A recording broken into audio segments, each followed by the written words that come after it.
In 1906, Pablo Valencia dared the journey from Mexico to California in search of gold. He survived without water for a week, 7 days. He was rescued and documented the experience of thirst. Saliva becomes thick. A lump seems to form in the throat. The tongue swells so large that it squeezes past the jaws. The throat so swollen that breathing becomes difficult, creating a terrifying sense of drowning. The face feels full due to the shrinking of the skin. Many people begin to hallucinate.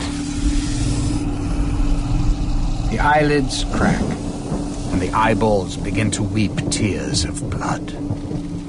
When Pablo Valencia was found, his skin was like purplish gray leather, scratched but with no traces of blood.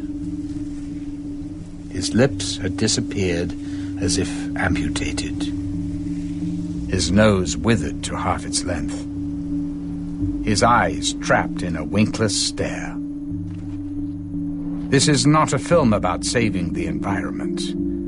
It's a film about saving ourselves. Because whatever one's environmental, political, or religious opinions, whatever one's race, sex, or economic standing, whomever of us goes without water for a week cries blood.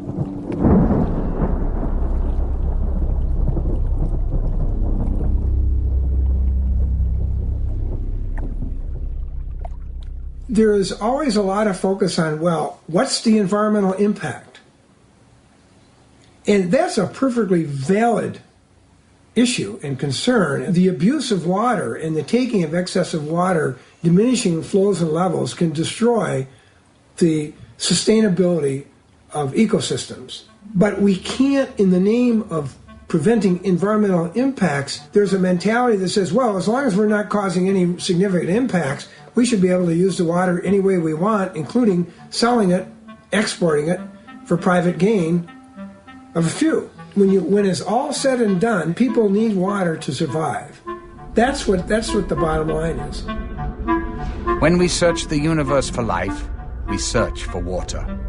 Because it is only from liquid water that all known forms of life exist.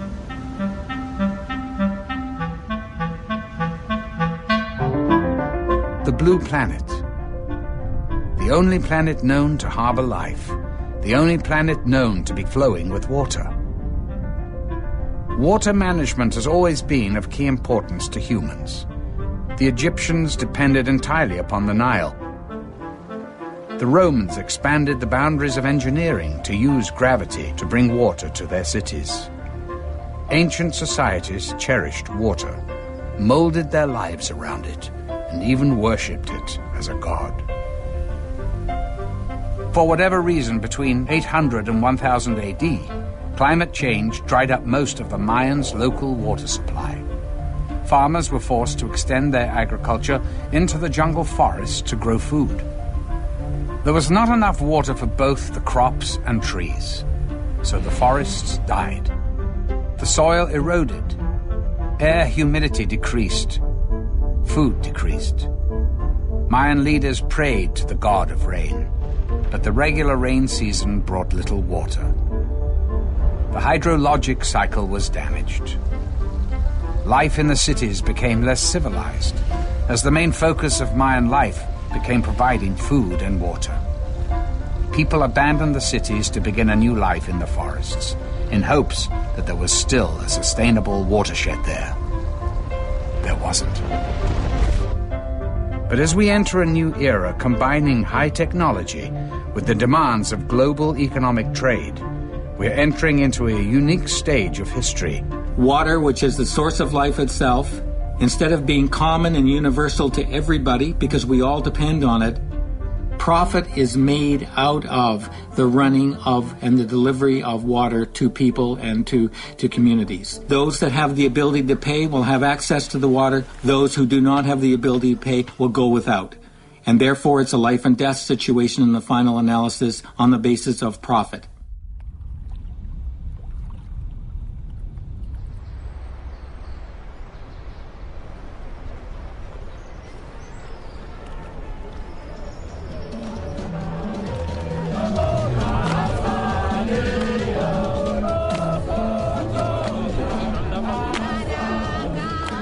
Thank you very much, and it's a great honor to be on the stage with you.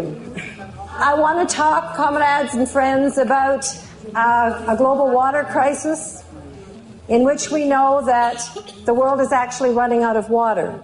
And that wasn't supposed to happen. It wasn't supposed to be able to happen because we were all taught back in, I don't know, grade 3 or 6 or whatever, that there's a cycle. When it rains, the water falls from the clouds down all the way to the ground. It soaks into the ground and then the grass and trees grow. Sometimes there's so much water underground that lakes and rivers just pop up like when you squeeze a box of apple juice. The rivers carry the water back to the ocean. Inside the ocean, the water floats up to the sky as clouds again. Then the wind pushes the clouds towards the land and it rains again. This all happens over and over, forever and ever.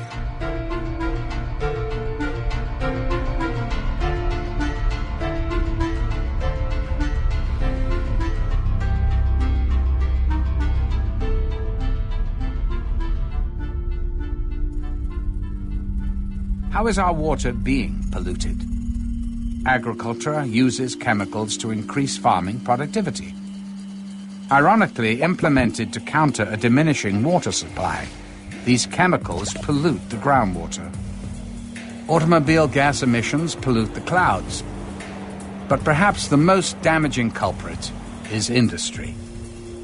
Water pollution has been linked to the rising miscarriage rates in women, lower sperm counts in men, and it is so globally severe that the Malaysian government proposed the death penalty for anyone caught contaminating water. This is the most polluted river in the United States. There's active polio, tuberculosis, hepatitis. Well, we try and reason with the aliens and, tell them what's in the water and try and get them out. None of the agents are going to get in that water to get any of these aliens. They're just contaminated. We have a gate that we deploy across the river down the ways a little bit, and we'll deploy that gate, and then they'll all pretty much go back into Mexico. We already have a battery of shots that we take here at the local hospital. It's about 18 different shots for if any agent falls in that water to keep from contracting something. What we saw today was a river of human sewage. The water smells like nothing you could ever imagine, as much as 25,000 liters per second flow. Pasan los desechos de los hospitales, de las escuelas, de todo lo que ocurre en la ciudad y que descarga el agua en el drenaje profundo viene a dar por aquí. Salen incluso pedazos de humanos, a veces de los hospitales, desechos, alguno que otro peto pasa por aquí, perros muertos. It goes into the northeast where people grow crops that later on are sold in the Mexico City market. So we are being poisoned. Our wastewater is returning to us in the form of food. When you look into the rivers, you can see bubbles. That means that the rivers are losing oxygen. Contamination and pollution of the water systems is creating cholera and water diseases are killing more children today than malaria or AIDS or even wars themselves.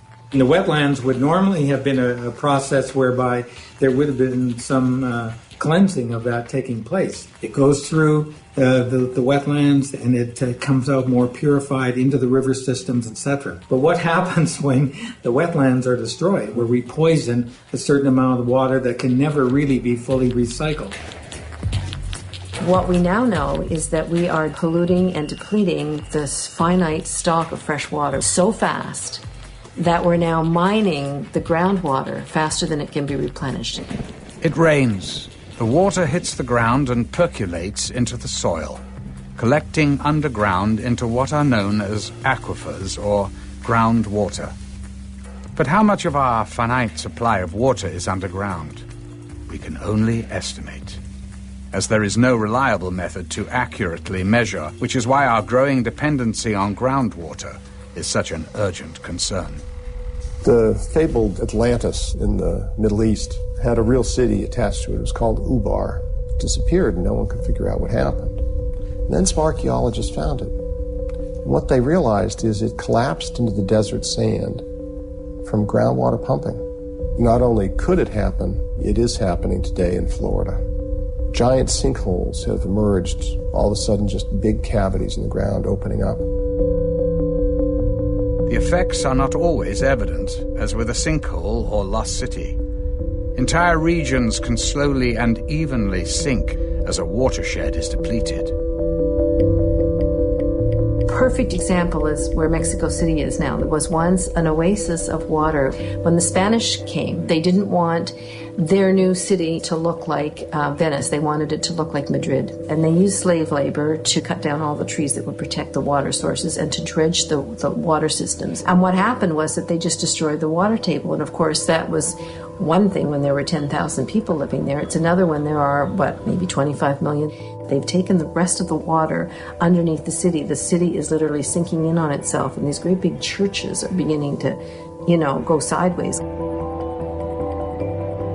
And Mexico is having to go further and further and further away from its local water sources, because there aren't any left, to find water. Human ingenuity has found out ways to get water from beneath the surface of the earth for thousands of years. What's changed, though, is the technology. We now pump approximately 30 billion gallons of groundwater every day.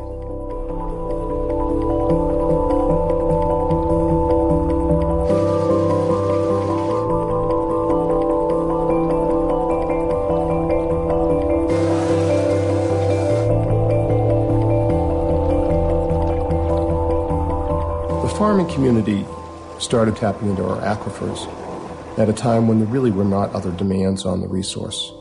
The way that the law works is that they're allowed to use limitless quantities. And then the added kicker is that the law said, if you don't use it, if you don't divert all of this water, you may lose your water right.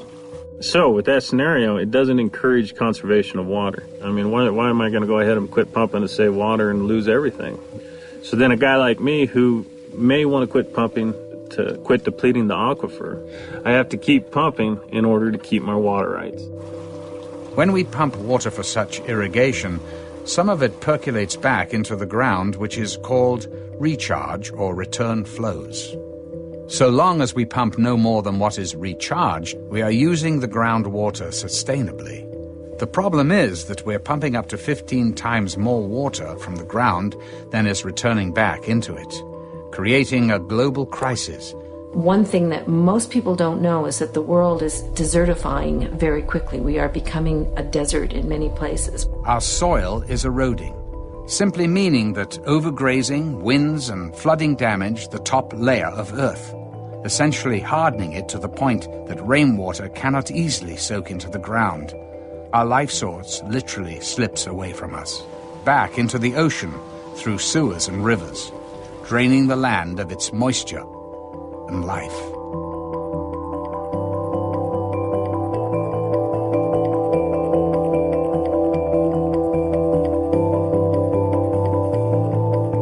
Že krajina, ktorú človek vysušuje, sa mení zo zelenej na žltú a výsledkom potom je, že všetká voda je skumulovaná v oceáne.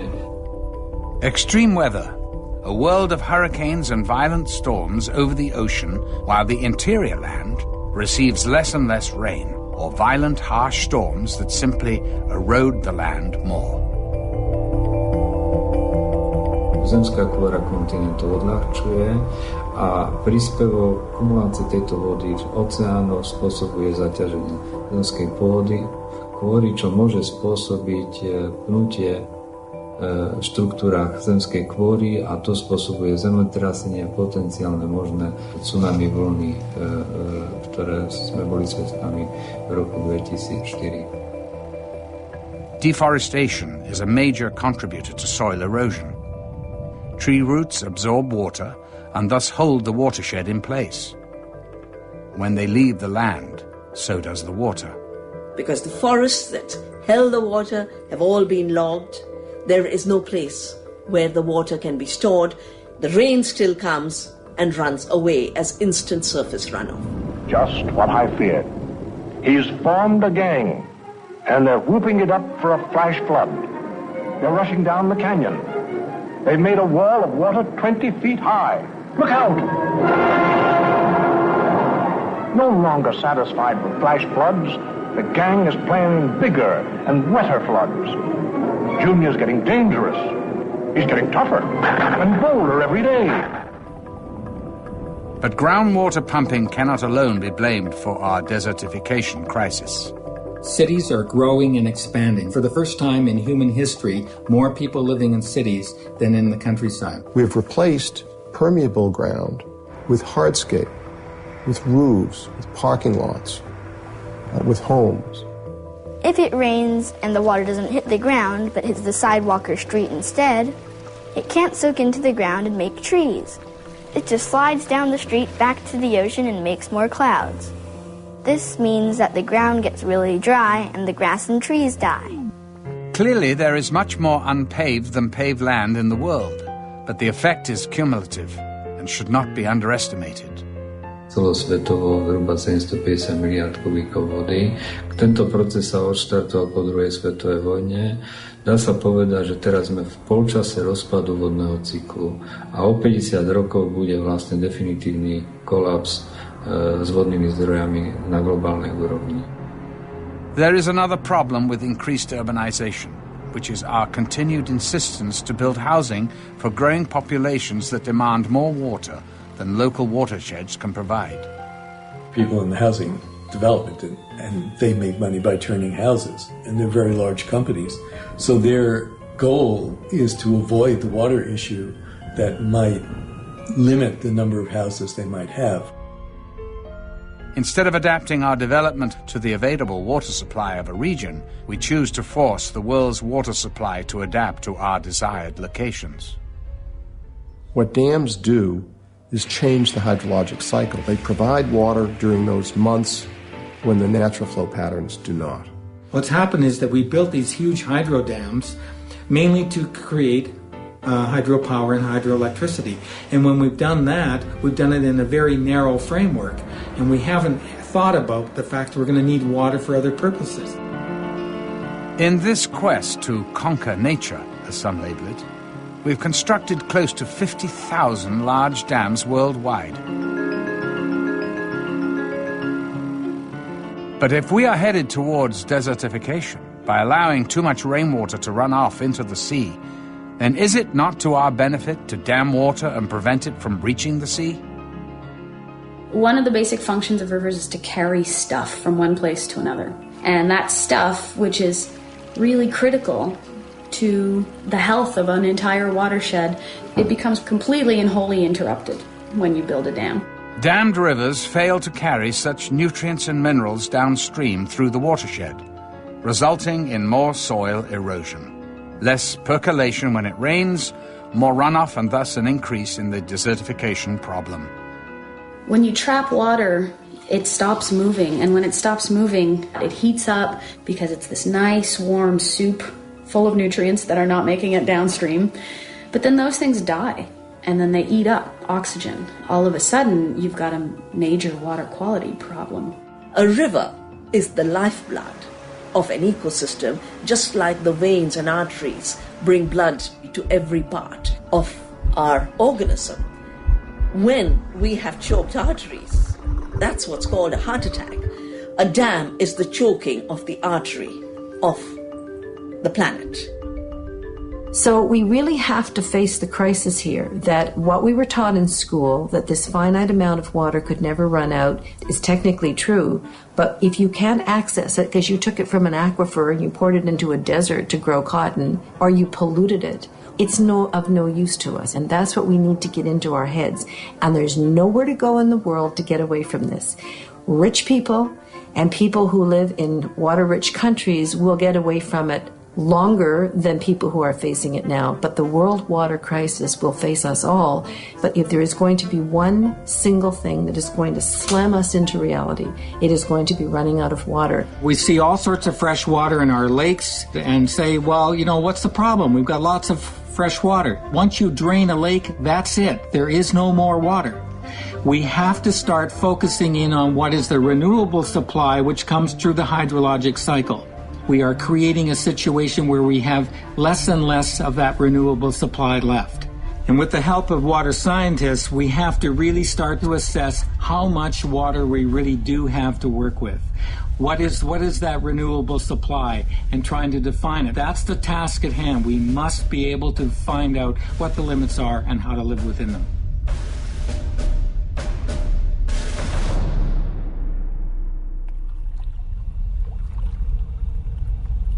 But instead of our governments coming together and saying, we have a limited amount of time to come together and find the solution, what they've done is they've handed power over to big water companies who want to create a kind of water cartel. Suez, Veolia, which used to be Vivendi, and RWE Thames. And these companies are all in the top 100 top corporations. I mean, the water division of Suez has 400,000 employees. I mean, try saying no to them if you're a little third world country, right? So that one day, every single drop of fresh water in the world will be privately owned and controlled. Up until the 1980s, really, if water was privatized, they were companies within a country. So France was mostly privatized, but the companies that then became the giants were just French companies delivering water locally. Water privatization in France, because of the multinationals that are so powerful there, and because of their long history there, is so ingrained that even the president of France wasn't able to stop it. François, à un certain moment de son mandat, a été rappelé à l'ordre, si je puis dire, par cette dictature économique, et il n'a pas pu nationaliser les entreprises de l'eau. C'est un système qui est très puissant. C'est une machine qui est sans état d'âme. And then in the 1980s, Margaret Thatcher came to power, and the Thatcher Revolution came into effect, and she privatized all the water in Great Britain. And that's when these big companies decided that they could start going global. At the same time, the UN was beginning to explore the language of water as an economic good and a commodity.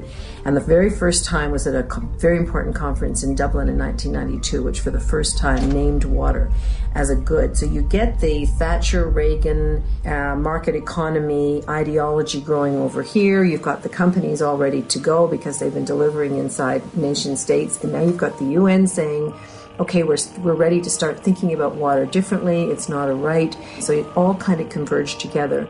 Well, the World Bank is created after the Second World War to bring financial stability and development to the developing world.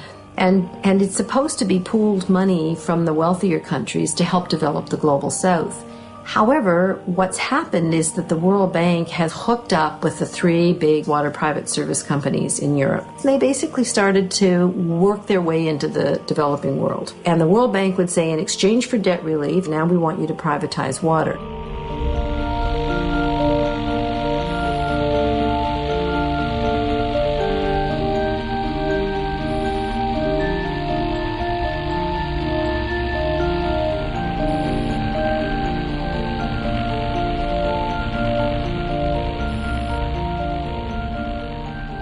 The WTO comes in with rules that basically establishes in a new constitutional framework. It's run by what's called the Quad, which is the United States, Canada, the European Union, and Japan.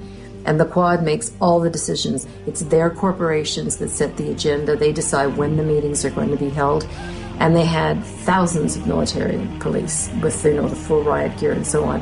And the farmers had a huge march. And the head of South Korean Farmers Union is a man named Lee Kyung-hae. And he came from a devastated community where people were killing themselves. He climbed up on this police barricade. He took a knife and stabbed himself in the heart, rocked back and forth on top of this fence, and fell. He died a couple of hours later in the hospital. And this became an enormously important symbol. These trade rules are not some dry academic thing on a piece of paper. These are rules that affect people's lives, and these are rules that are killing people. This is the new colonialism.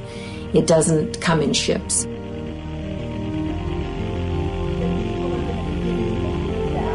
But the facts, we've heard the facts at this meeting. We've heard about the underachievement and the failures of privatization. And we know that ultimately these corporations aren't accountable to the communities that they serve. They're accountable to their shareholders, and nothing's going to change that. People think that water privatization is just a problem in the global south and the developing world, but that's just simply not the case. We have the very same situation in the U.S.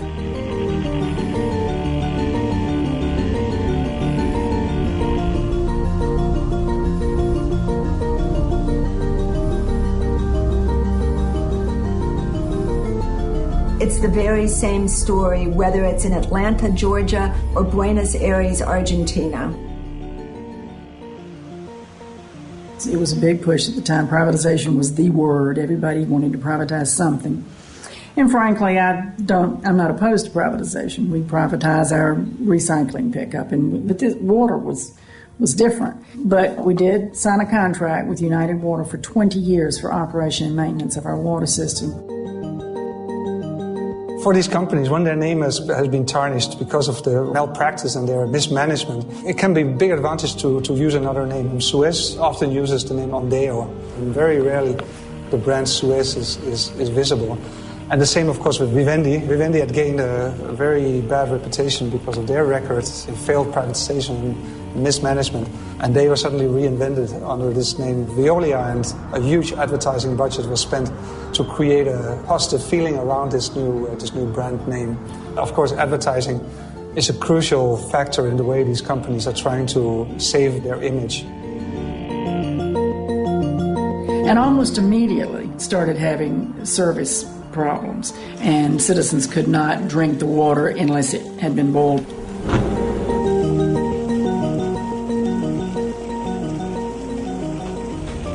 There are no clear-cut performance requirements and performance guarantees. We did require in the contract that they take all of our 550 employees for labor reasons. They usually slash the workforce, sometimes in half. So they cut out about 200 employees, and that could have been part of the reason for the service delivery. They couldn't find out where all the piping connections were. The workers themselves were the people that knew where things were.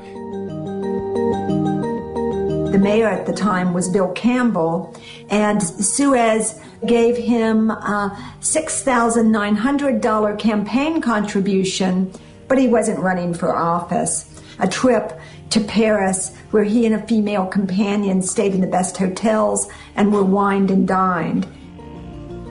Although 2 of the 3 water corporate giants are based in France, and French water has been privatized since the time of Napoleon, a small percentage of French regions have maintained their own water distribution through their city councils. The city of Grenoble managed its own water for over a century, providing good quality water at low prices to consumers. Suez bribed our mayor. Le maire de Grenoble a choisi de privatiser à Lyonnaise des Eaux Suez. Tous les services publics sont bien moins chers que les services privatisés. There hasn't been one example in the world where there hasn't been a hike in the water rates. Il n'y avait aucune raison logique de privatiser ce service qui marchait très bien. Sa décision de privatisation était en échange d'avantages personnels, avait acheté le maire de Grenoble. I'm not a big fan of government controlling a lot of stuff. I've been in government. I've worked in the federal government, I worked in state government, I worked in local government, and I see an extraordinary amount of corruption.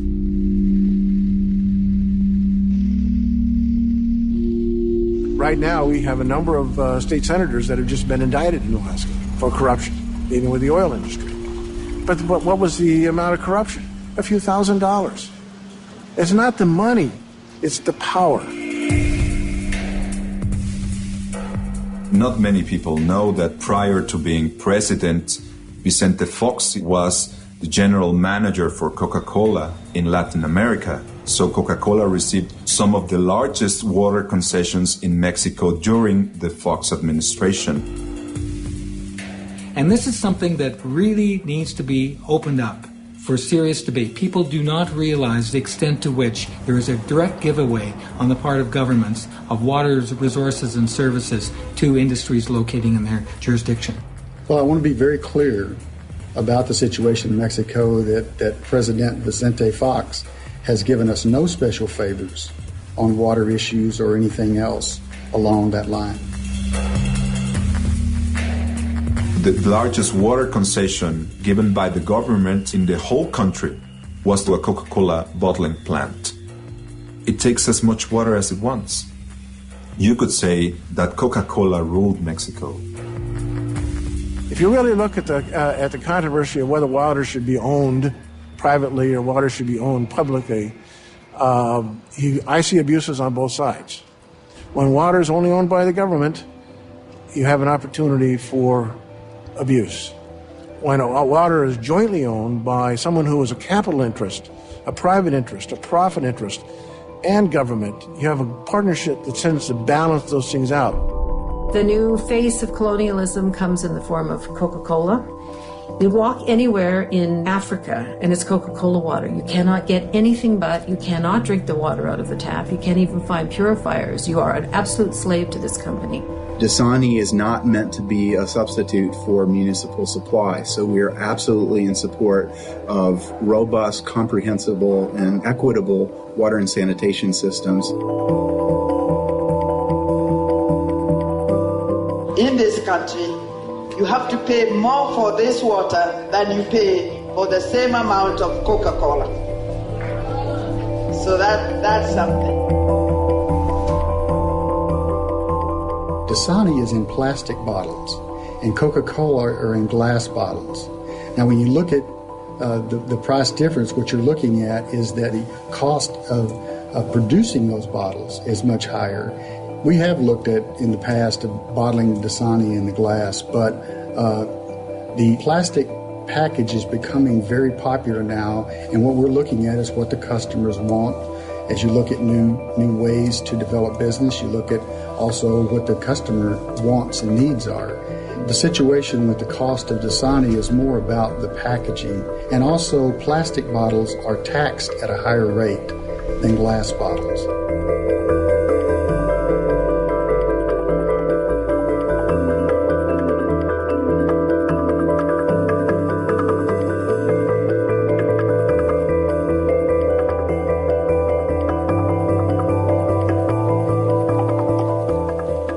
Wall Street per se understands in 50 years this is the commodity to be invested in. There's a sunset out there, there's a horizon out there that's coming closer and closer for oil, but not for water. There are at least a dozen publicly traded water indexes that deal only with water, trading it on the open stock market. 5 years ago, this didn't exist. Now it's just simply exploding. It takes two players to really make the corruption happen. First of all, we have corporations who are often greedy, but corporations are not social service agencies. They're there to make a profit. And what happens too often is that the water hunters are able to come in and either the government is corrupt or the laws are not sufficient to protect the water resources. As a water hunter, you just go out and you try to find a water source. It's not going to cost you a lot of money to clean up. The problem is getting it and holding on to it. Canada had 12 contracts for bulk export of water, and arbitrarily, with the change of government in British Columbia, canceled those contracts. When you have a change in government, the previous government's commitments are subject to renegotiation, and that's just the way it is. So when you're looking at water owned by someone else that you have to get a contract with, that's not a secure commodity anymore. The only way to have a secure commodity is to create it yourself by de-Islamization. Many do not see the harm in depending on desalination for our future water needs.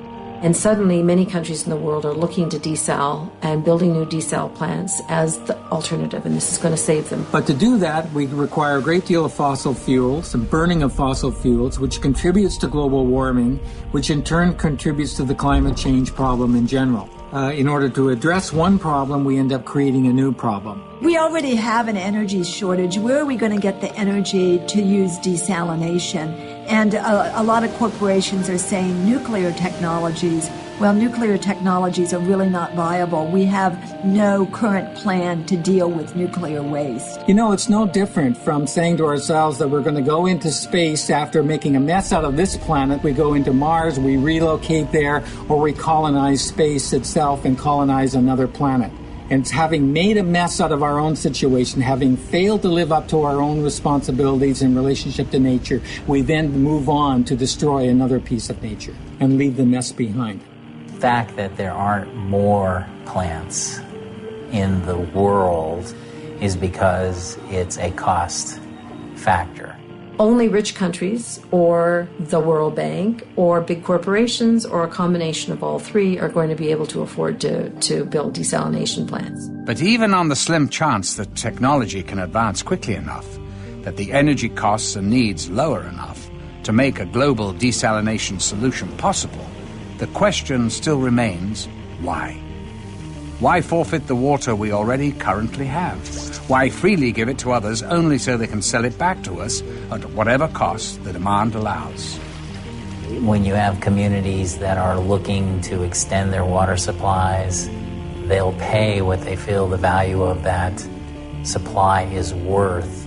There are 87 corporations now building desalination plants, and the biggest water company of all is General Electric, followed by Procter & Gamble and Dow Chemicals getting into it. These are all companies that have seen the writing on the wall, and the writing on the wall is that water is the hottest property out there. I think you can add a 15% on that. I think if 15% is responsible, some investors will require 30. And if you can't offer 30, they're not interested in investing. What we actually have is that these big corporations are going to profit from dirty water. So they don't want to see the pollutants not going into the water in the first place. They want to have a model where they can step in and provide very expensive technologies to clean up pollution after it occurs. I wondered when I looked at the UN Millennium Goals why they didn't include goals around pollution and cracking down on the fact that if you can't use the rivers and lakes in your area, then you're forced to mine groundwater.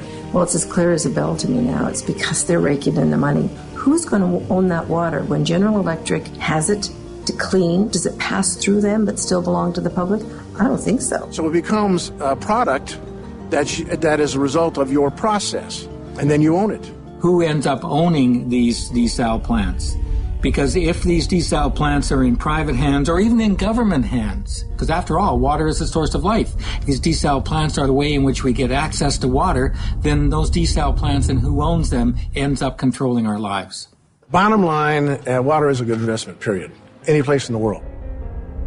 How much do you pay for your bottled water? You can fill that bottle of water at the tap for practically nothing. And the difference between what's in the bottle and what's in the tap is, in most cases, insignificant. You know, we do not advocate bottled water over tap water. You know, consumers generally buy bottled water because of convenience, because of access. I wouldn't say that it's healthier. It is a healthy alternative. Because of the world water scarcity, the Great Lakes have been perceived to be a target. We were concerned about our wetlands, and actually my thought was it's our water, they don't have a right to take it, which wasn't correct. In our legal framework, corporations have the same rights as citizens, and so we see Nestle having the ability to go in and pump. Initially it started from a meeting that had up in the town of New Haven. Naturally, Perrier hired a consultant to study all of the effects of the pumping and so forth. And everything that they said, nothing would happen, everything would be fine, there would be no problem with the lake. I talked to my hydrology buddy and I said, Tom, he said, that this isn't going to affect the spring. And Tom snorted, he's not a hydrologist, he's a hydrostitute. And we were told up there that night by their council that we didn't have a chance in stopping them. But then we started having meetings and inviting people, and that we were just awed by the numbers of people that would come. Older people from the area, farmers, retired people. It went statewide then. And finally, the incumbent governor, who had opened them with welcome arms, made a comment to Perrier that, hey, look, the people don't want you. Why don't you move out? They went to Michigan from Wisconsin. In 1892, a 1-mile chunk of the Great Lakes and its waters was deeded by the Illinois legislature to a private company. The next legislature moved into office and voided the deed, and in 1892 the United States Supreme Court said, these Great Lakes, they're impressed with the public trust, and under this public trust, they can't be alienated, disposed of, diverted, or transferred for a private purpose. That doctrine remains as lively and viable today as it did in the late 1800s. And that's exactly what became the basis of the lawsuit. MCWC was still waiting to hear the opinion when the letters from Nestle were sent to members of MCWC, young people that had expressed their opinion in the press, and Nestle then, they were going to do a slap suit against them. Where corporations actually step in and sue citizen activists. Usually they're suing them on something that's absolutely ridiculous, and often they'll lose, but the citizen still has to spend a lot of money on lawyers' fees, has a lot of worry. This acts as a deterrent to activism, and it is absolutely outrageous that corporations are being allowed to do this. And I was upset about that, but then... As far as trying to intimidate, they put heat on MCWC as an organization, and it really laid the heat in on my mom. You know, I didn't care what Nestle did to me. I was fighting Nestle, but no one's going to mess with my family, and especially my children. Well, and clearly no company wants to be in the position of having to do that sort of thing. It was simply a letter that simply asked them to refrain from making comments that were not true. Gosh, there's probably been 3 or 4 public hearings. Nestle was in attendance. There was newspaper press, there was television press. Just about anything I had said was either just my own opinion or else fact-based. So it was very hard to know what are they referring to. And then I said, I'll be damned if they're going to do that to me. So Nestle came to Ferris to give a presentation. My son Chris was there. My name is Chris Swear. I felt like my greatest defense was just being as public as I could. Received a letter that I, Chris Swear, am accused of slanderous or defamatory remarks. My son was shaking. I mean, he was so upset. And I'm wondering if those are charges, accusations, insinuations. I'd like to hear directly from your legal staff, if I could, please. It was a hard thing to watch as a mother. Chris, Fred, if you want to answer briefly, but I'd like to get to people that have questions about the project specifically, instead of maybe personally, okay? And the whole crowd was furious. But I mean, I tell you what, if in the end, Chris, there's time when we want to talk about that, there's no more questions about the project or water policy or groundwater, we would like to, okay? They never followed up and contacted me. It never materialized as far as a slap suit. Tells me it was a load of crap, just like I had suspected. The judge said, well, if there's a diminishment, that's what the law is, it's illegal, you're done. And that was the end of it, we thought. It probably took at least a year to be able to have our day in court. And then, when you think in 3 days' time, the Court of Appeals heard Nestle's case. Nestle then was granted permission to continue to pump 200 gallons a minute. But in doing so, the Court of Appeals changed the law. Bottled water exports or exports of water in any form are hereby prohibited. which is very different from most uses of water. Even agricultural uses have return flows, and it's available for reuse again and again. But once you put water in a bottle and you move it out of state, it's gone. You made that a product. We invested. It's a private good. You can't take it from us anymore. It's too late. You open the door. Michigan is telling the world, come in and buy water rights here. And by the way, under this case, if you can demonstrate an economic benefit of shipping it somewhere else, you can have it. Changing the way water has been perceived as a public resource in a way that we may not be able to retreat if we make a mistake. And that's the problem. When you take water out of its natural water basin and then ship it or move it, we know something about the ecological fallout from that. We don't know the full picture. What happened to the Aral Sea? The Aral Sea was a lake, in fact, that was so huge that they called it a sea. And the countries around of the old Soviet Union decided to grow cotton in the desert and started siphoning off this water. And it's almost completely gone now. Company comes along and says, the impact of 210 million gallons a year in a tanker truck is no different than 210 million gallons a year in a bottle. And you already let the bottled water people do that. So you have to let us do that. And so that's how I got started in looking at bag technology.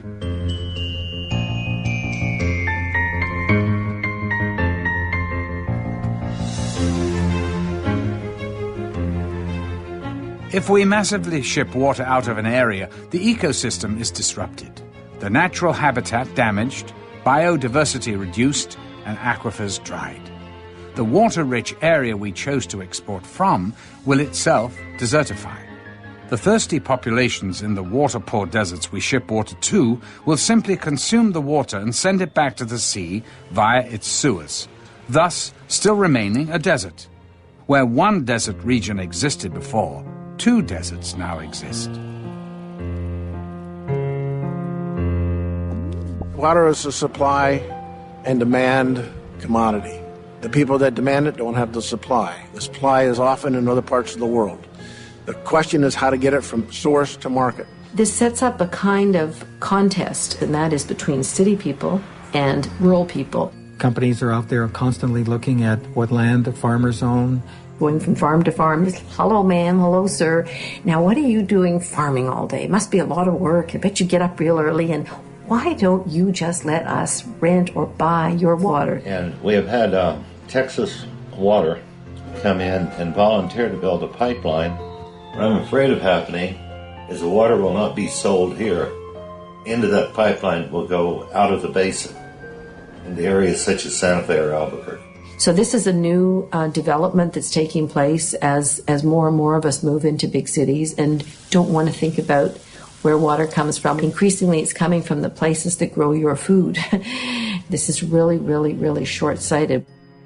You're using water from an ecosystem in Northern California, transporting it through long pipes and canals to Southern California to grow alfalfa. The alfalfa is then shipped to places like Japan, where it is fed to the high-end Kona beef, and then much of that beef is shipped back to the U.S.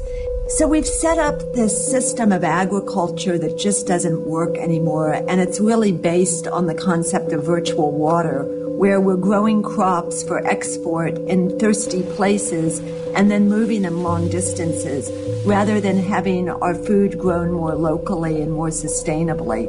China is a very dry country, but agribusiness is moving there because there are fewer laws and labor is very cheap. Almost all apple juice sold in the United States comes from China now. We're losing our ability to even grow apples because it's cheaper to produce them elsewhere.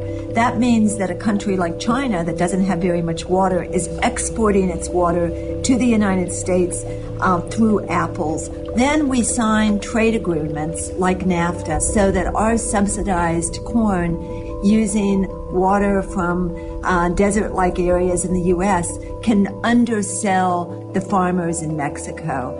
A lot of that water actually stays in the corn, and is then transported to another ecosystem and is completely lost. For instance, here in Kenya, they grow most of the roses that are sold in Europe, and they export them.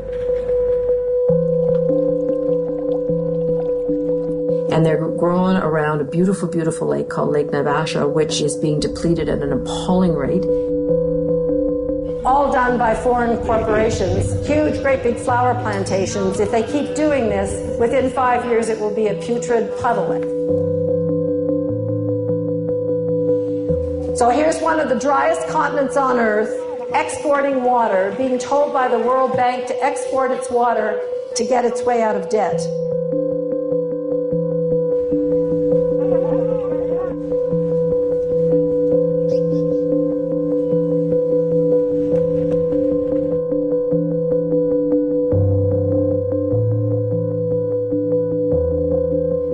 I call this theft.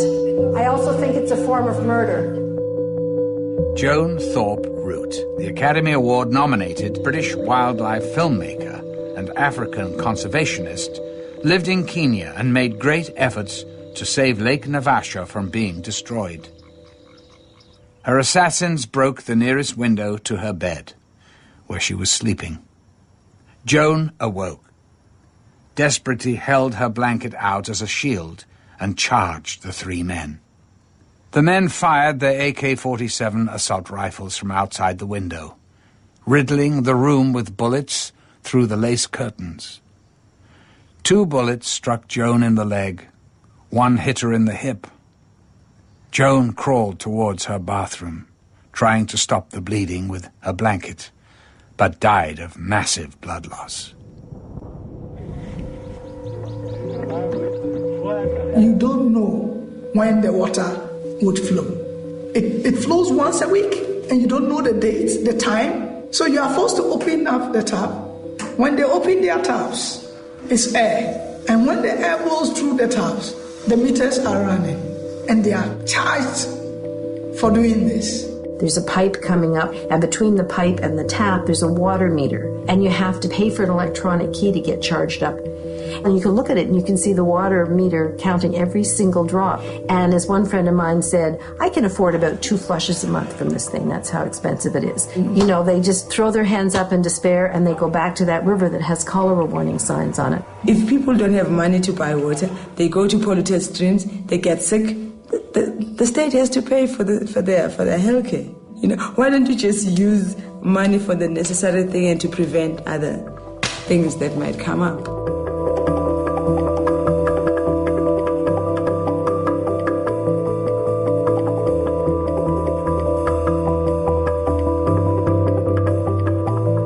If in the house I'm the only one employed and I buy water, I'm going to limit or ration the people who are living in that house. That's why then you get domestic violence. Because now I want to do my laundry, but because my sister is the only one employed, she determines when I do my laundry. You know, parents will take the tokens that they use into making sure that the water can run, you know, wherever they go, maybe to work and all that. And then during the day, kids don't have water. And this other woman who lived in a shack with 2 kids took the token and went with it to work. And the shack caught fire. And there was no water to stop the fire. And even the neighbors are saying, we don't have money to stop hair fire, you know? These projects are taking away our humaneness.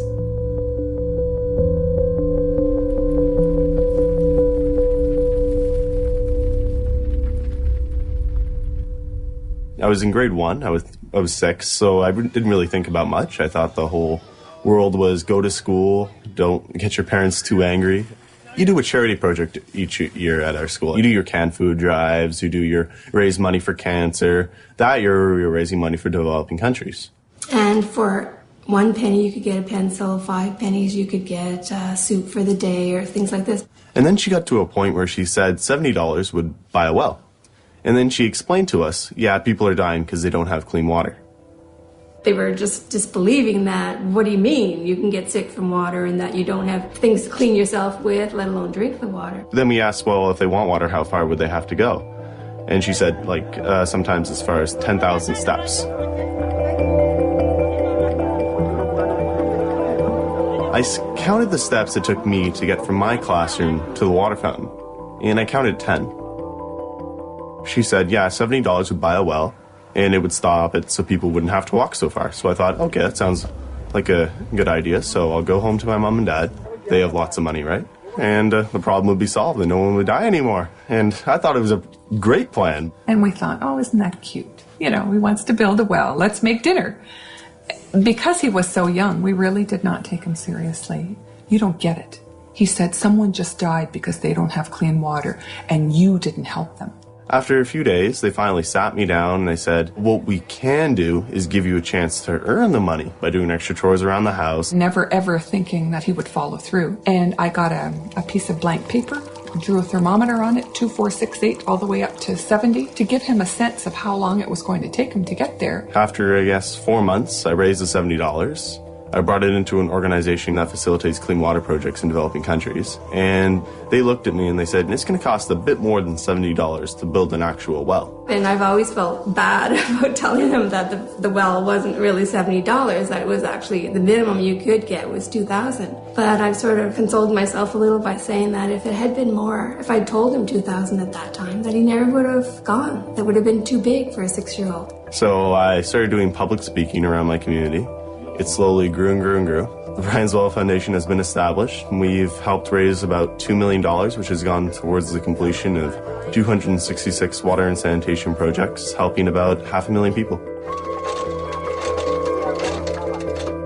Immediate aid like this is absolutely vital to saving lives. But if we step back, a larger question looms. An uncomfortable question we habitually avoid in our daily discussions. Why do these countries need emergency aid to provide something as basic as water? Why are they unable to build their own infrastructure of clean water delivery? Why are they poor? Developing countries are forced to grow cash crops, export crops like tea or coffee.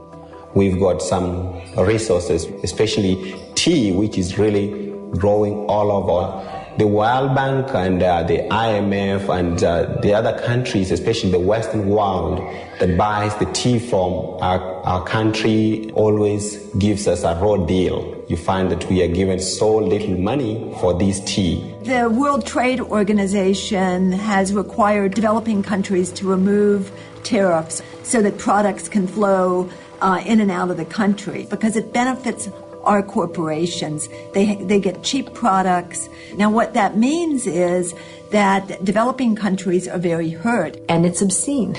It's why these countries can't get out of debt, and it's why these countries can't develop water systems or healthcare or anything else for their kids. And there's a famous Senate hearing where a very senior World Bank official told the U.S. Senate, don't worry, we're not giving money away, particularly for every dollar the United States invests in the developing world through the World Bank.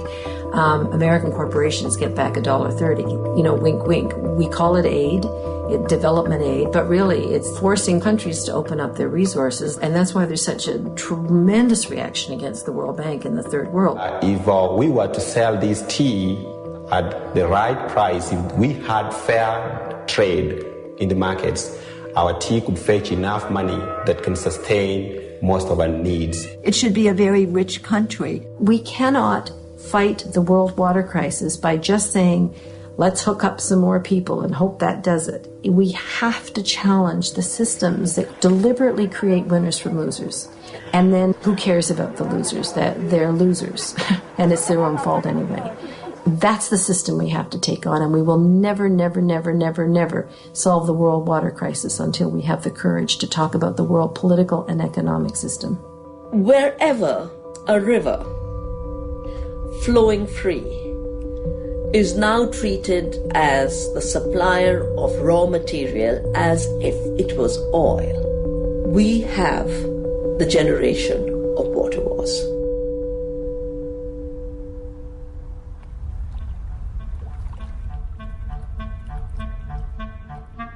The Chinese, the symbol for water, not only means water, it means control, which I think is quite profound in the sense that controlling water is everything.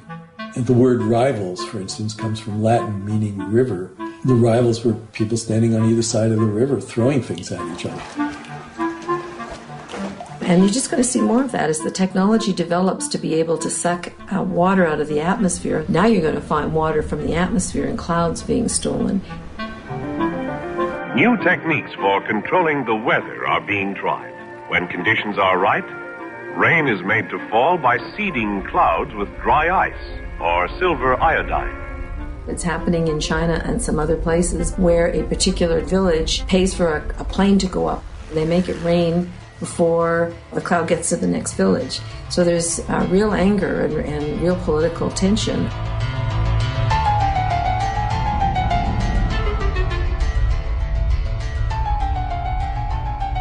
The worst case is Southern California.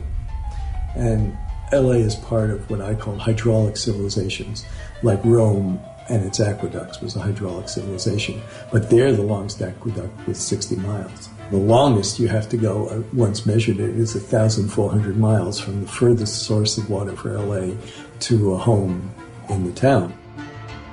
And LA has not yet figured out what its limit should be. I mean, it doesn't want a limit.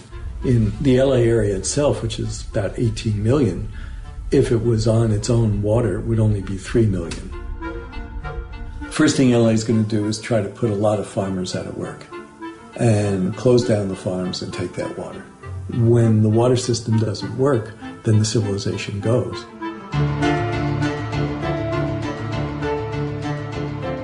The most famous conflict occurred in the Owens Valley, and Mulholland was the head of the water department there and noticed that it was pretty much a downhill run to LA in the 1920s.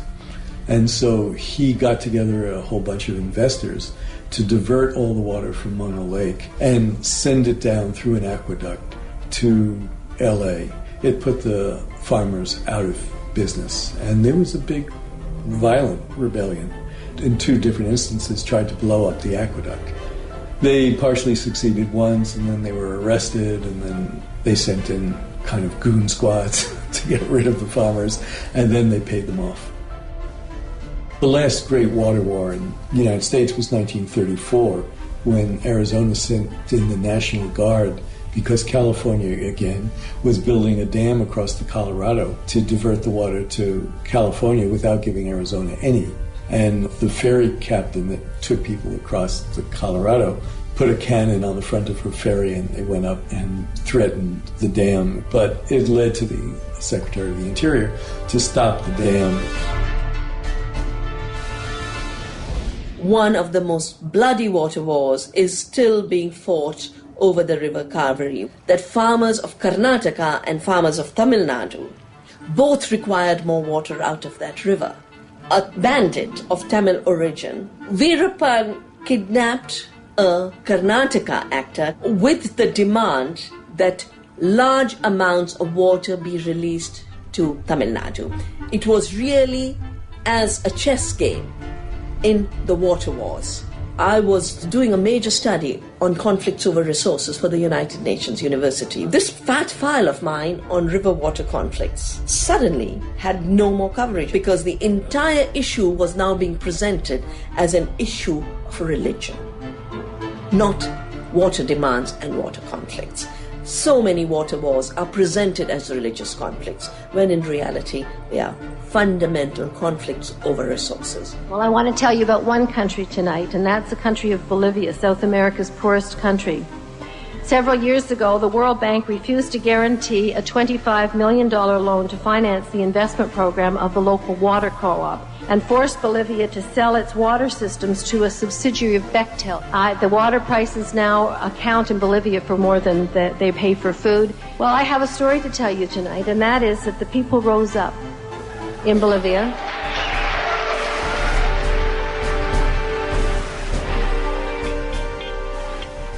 Obrero industrial y cuando en Bolivia se privatizó el agua, la gente, nosotros no podíamos concebir que un empresario privado, un inversionista transnacional, podía apropiarse del agua.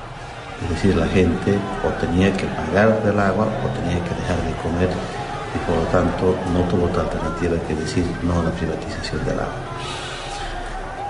Una rebelión popular, una forma organizativa de multitudes de gente, que desde los campesinos hasta los vendedores de las calles, y empezamos una resistencia. El gobierno sacó al ejército y a la policía para garantizar la seguridad jurídica de la empresa, garantizar las utilidades y las ganancias de la compañía. But it's really interesting because, you know, the World Bank has imposed the same kind of private control and takeover of many other things in developing countries. Healthcare, education, their energy sector, their mines and so on. But when it comes to water, something happens and people say, I couldn't stop you there, or I didn't know how, or I thought maybe you would be right, but you are not taking my local water. Asociados de una abierta complicidad de los gobernantes en ese tiempo en Bolivia, que inclusive se privatizó el agua de la lluvia, es decir, que se prohibía a la gente el acumular el agua de la lluvia.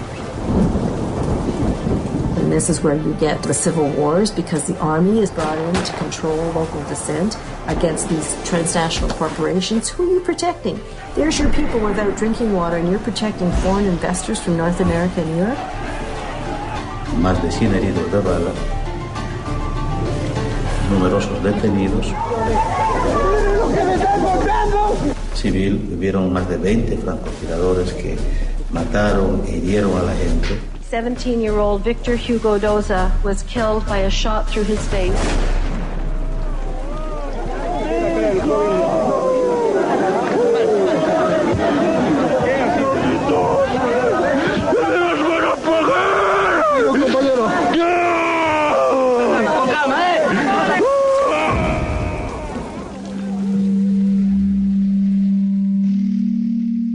See a whole new geopolitical picture emerging here, where the world map will be rewritten and redesigned. They've already mapped out what are going to be the most intense areas of potential conflict in the next 10, 15, and 20 years. So the water-rich areas of the world are Brazil, Canada, Russia. So these big superpowers are beginning to position themselves in such a way that water, like energy, is seen as part of their future security, including their military security, including their commercial security. And they're beginning to understand they have to secure future sources of water. The U.S. is doing military training around the Great Lakes, and 80 mayors of towns and cities around the lakes have asked the U.S. government to suspend this, but they're not going to. I got involved in this issue in the mid-1980s when Canada was negotiating a free trade agreement with the United States, and the free trade agreement included water as a good. There was a statement made by one of the participants that Canadian water would be flowing to the United States Midwest from the Canadian North by pipeline within 2 to 5 years. Who knew? And move that water into a crater in the Rocky Mountains, which would be kind of like a huge mega reservoir. And nobody will stand up in our country to the United States administration and say, this is our water, because they know that the United States would consider that as serious as if we put missiles along the Canada-U.S. border. It just would not be tolerated in the U.S. In the new regime, where water is being treated like oil, the protection of that commodity is being ensured through a militarized defense. And the good part of Brazil sits over top of the largest aquifer in the world, which is called the Guarani Aquifer. This is going to be a major source of fresh water in the future. Very recently, the United States has established a military base located just inside the border of Paraguay. As you know, the United States itself is running out of water.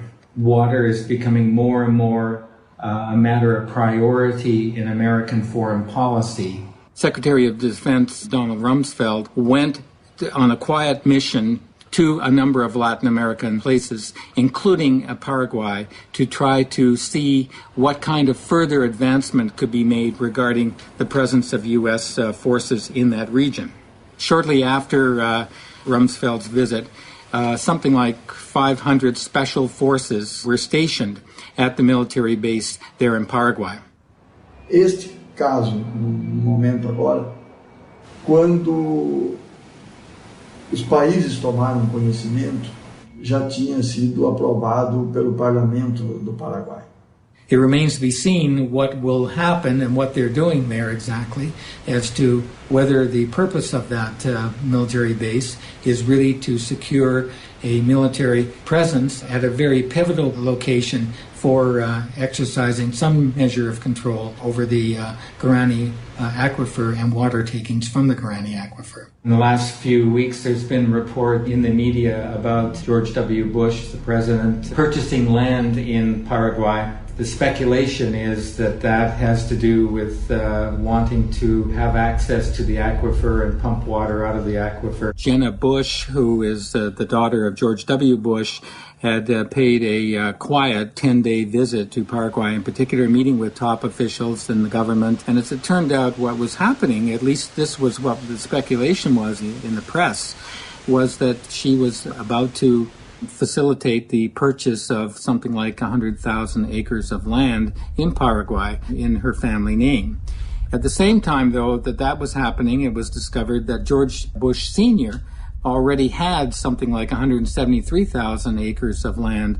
Was this an example of the Bush oil family now switching from black gold to blue gold, turning to water and purchasing water? Clearly after that, there were a series or a string of denials on the part of the Bush family. Not directly. They did it through agencies, U.S. government agencies. Eles negam a construção da base.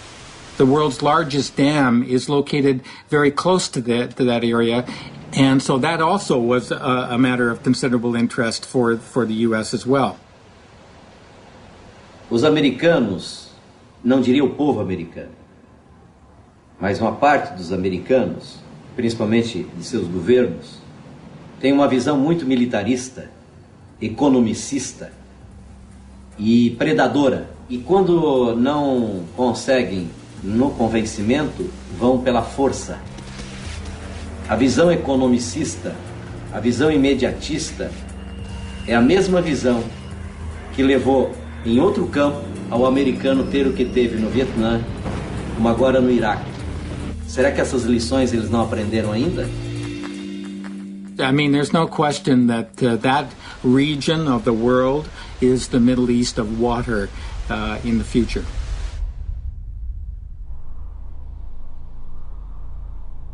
And just 2 days ago, the Bolivian government gave in and kicked Bechtel out of the country.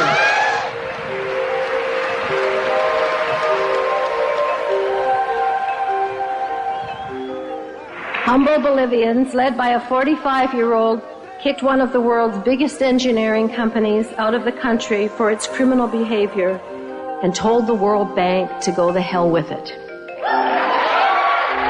Bueno, 2 días después de la victoria popular, yo tuve la posibilidad de viajar a Washington. Primera vez en mi vida que salí a Estados Unidos. Segunda vez en mi vida que salía fuera de mi país. And this simple shoemaker from Cochabamba, Bolivia, gave one of the most moving speeches I have ever heard. Solo somos dueños del agua y del aire. The only thing that is ours anymore is our water and our air. Posibilitó la pérdida del miedo que se tiene frente a los poderes constituidos económicos, financieros, políticos y militares. Es que la única fuerza capaz de transformar el mundo, capaz de transformar la sociedad, es esa capacidad de unidad, de organización y de movilización de la gente frente a cualquier poder. And people were so moved, they not only clapped for him, they got up on their chairs, like a standing ovation that wouldn't end. It was just a stellar moment. Because this is a really scary story, and it's a true story, and we really are running out of water. It doesn't have to be that way, okay? And that's the most important thing to say, is that it's not too late. The earth is amazingly elastic in terms of coming back. The ability of the earth to renew itself is stunning. Aj najlepšou formou boja proti privatizácii vodných zdrojov je mať viacej vody okolo seba vo svojom životnom prostredí. Je to vlastne Gandhiho filozofia. Blízko vo svojom prostredí a tým pádom stráca zmysel obchodovania s vodou. Riešením je veľmi jednoduché. Vrátiť vodu do vodného cyklu a začať zavodňovať krajinu dažďovou vodou. We need to dig holes. If we dig holes in the sand, we can trick the water into staying so it doesn't run away to a river or ocean when it rains. The water will sit in the holes and soak into the ground. Then more trees will grow. We prepare very simple, very cheap solution, and we invite youngsters and volunteers every year about summer camp, 2 weeks, about 40 to 100 people make manually, for example, small wooden dams on small streams, on water holdings, and to accumulate water. There's a huge difference between these water catchments and dams, because dams, what happens is that a large amount of water, land area gets flooded. We create these huge reservoirs, then the water becomes stagnant in them, and the mercury, it starts to spread throughout the water system itself, and it creates a whole different set of problems. In these water catchments, what happens is that the water is trapped so that it goes right into the ground itself, and therefore starts to replenish the groundwater systems. A môžeme vlastne mať zo žltej krajiny zelenú. Povedzme pre vysušené regióny sveta, ktoré môže with creation of clouds in atmosphere and create of raining. This model can to create million and million jobs for poor people around the globe. Blue alternative solution is very easy, simple, cheap, solving of complex problem. And it, quite frankly, is the antidote to desalinization. This is the kind of approach that we need to take in order to revitalize and rebuild our groundwater systems. And then we have to stop going into the groundwater and taking it out in such a phenomenally cavalier way. In the U.S., the largest amount of groundwater is being used for agriculture. And you really have to deal with agriculture to solve our water problems. The water efficiency with hydroponic systems is 20 to 30 times more efficient than crops growing outdoors. The reason is that we are placing the water directly to the base of the crop through drip or trickle irrigation systems. We can take that fish called tilapia, and when they grow in this water, we can take that nutrient-rich water and go on to crops with that. And any excess of water going onto the roots, it's collected. It can go back to the fish and then go through the system again. And it's these technologies that will save this planet in the next century. What we really need to do is go back to a food system where we're not dependent on global trade and where we're really using our local water and soil resources to grow crops that are appropriate. There's a move towards decommissioning these dams, taking them down, and that movement, that trend towards decommissioning is really important, but it sets the stage also that we need to move towards alternative ways of supplying the power that's necessary, whether it be through these micro-turbines that are in stream completely. You don't need a dam to hold back water. They just use the natural flow of rivers or coasts. Korea has been investing in this technology. Scandinavia has. I mean, they're sort of seeing their era of large dam building coming to an end as well. As we expand urbanization to meet our growing population needs, there are alternative permeable pavement solutions which allow rainwater to infiltrate through into the subsoil. Pollutants from cars are filtered and removed and thus do not pollute the groundwater. The water quality is actually improved. Even with these advancements, the ultimate development solution is to limit the population growth of a region pending on the available water supply, which is exactly what the citizens of Bolinas, California did. And so the towns decided that they would put a moratorium on all housing growth until they had adequate supply of water. And that water moratorium was challenged immediately and was in courts for 14 years. They just didn't want a town to be able to control growth. They considered it interference with commerce. But ultimately we won, and yeah, it's working. What we can learn from the Bolinas example is the whole challenge to learn to live within the limits of our watersheds. And in this village where we really have shortage of water, we use some water that is being poured on your hands as you wash your hands sparingly. And people really value any amount of water that they have. It's exactly the opposite of America. I mean, America could save 20 to 30% of its water really easily.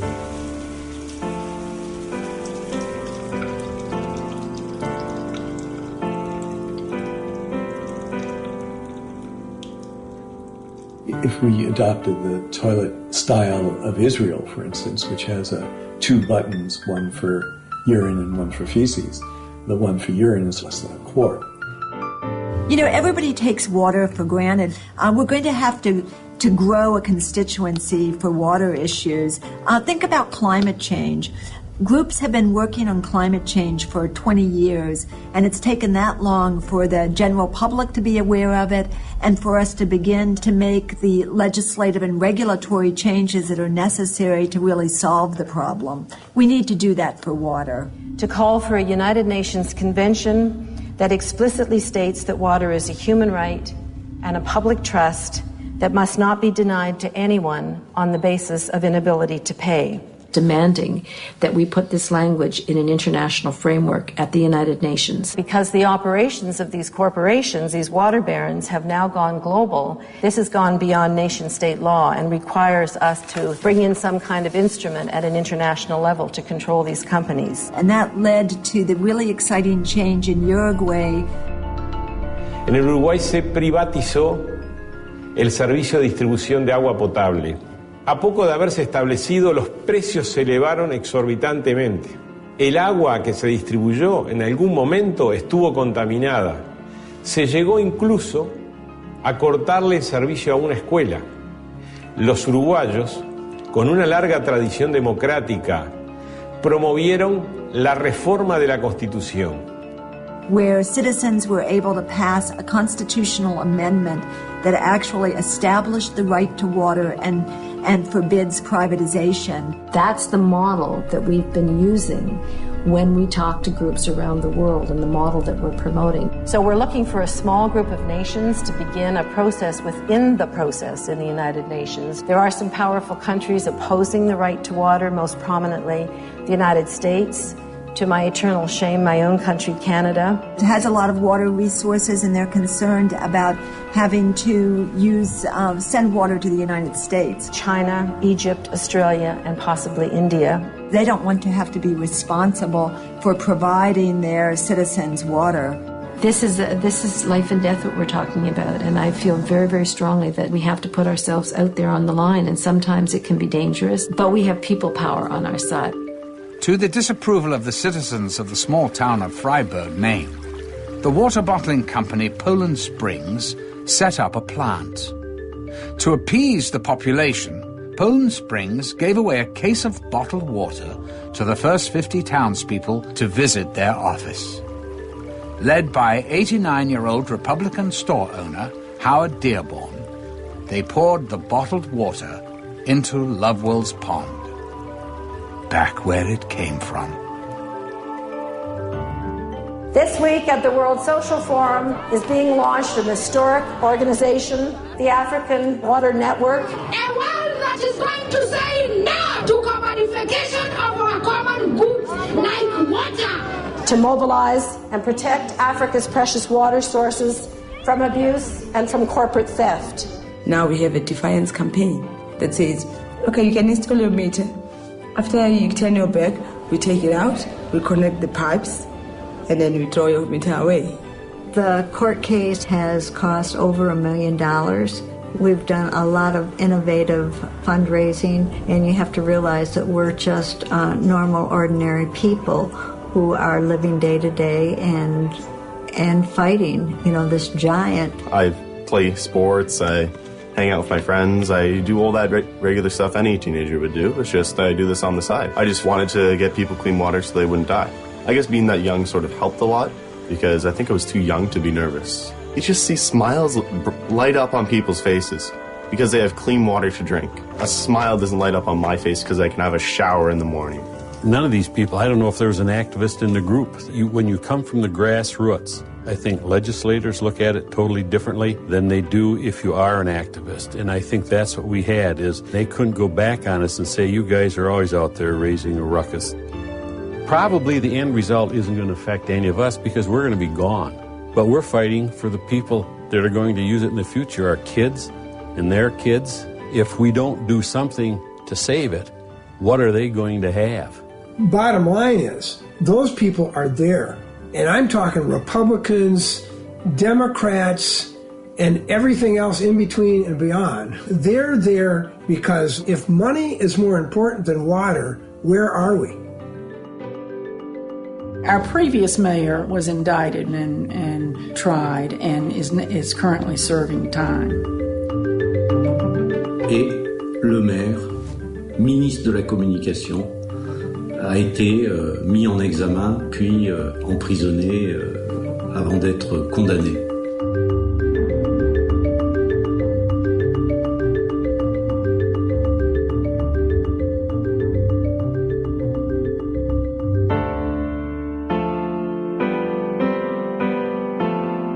We've made some serious enemies. I've made some serious enemies for myself. But as my mother would say, serious people have serious enemies. Because it's not going to necessarily happen through governments alone. It's not going to happen through industry and by corporations. We, the people, must become the water guardians of the 21st century. What water is in my backyard? What's the name of the watershed I live in? We should all know that. Just the way we know our town and our state.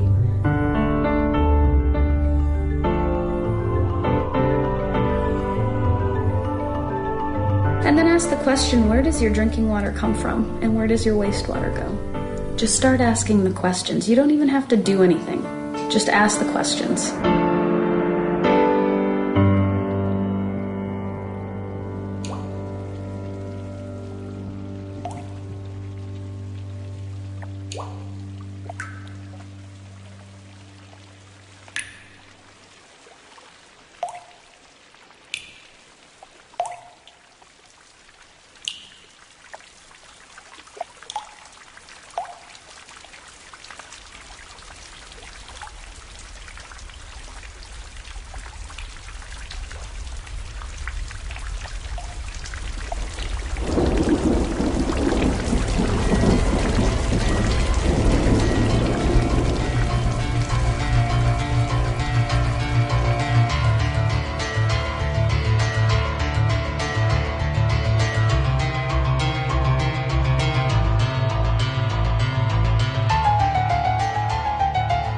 What I think is really weird is, even though my brother is 6, turning 7, and I'm 8, turning 9, I still can't do the monkey bars and my brother can. They were selling Ice Mountain at the school cafeteria. My principal came into my class and then I told my teacher that I had to talk to her about the Ice Mountain thing. This is my problem poster about what Ice Mountain's doing. They're draining the lakes. When they drain the lakes, they're also draining the springs and the wells. And this is just like one of my little glow-in-the-dark things. Before Ice Mountain, after Ice Mountain, mud flat. And then over here, the solution. Send letters to the decision makers. Boycott Ice Mountain. I showed these posters to the school board, my class, and student council in Michigan, despite lawsuit in court. Well, Mrs. Hart, she said that there was going to be no more Ice Mountain in the entire school district. A bunch of articles just because of one little thing I did. And also, most importantly, let your voice be heard. Like, the one time when I was at a meat store, I saw that they sold Ice Mountain, and then I talked to the store manager, and then he said, okay. And then the next time when I went, no Ice Mountain in the entire store. I felt very happy because I knew that I did the right thing.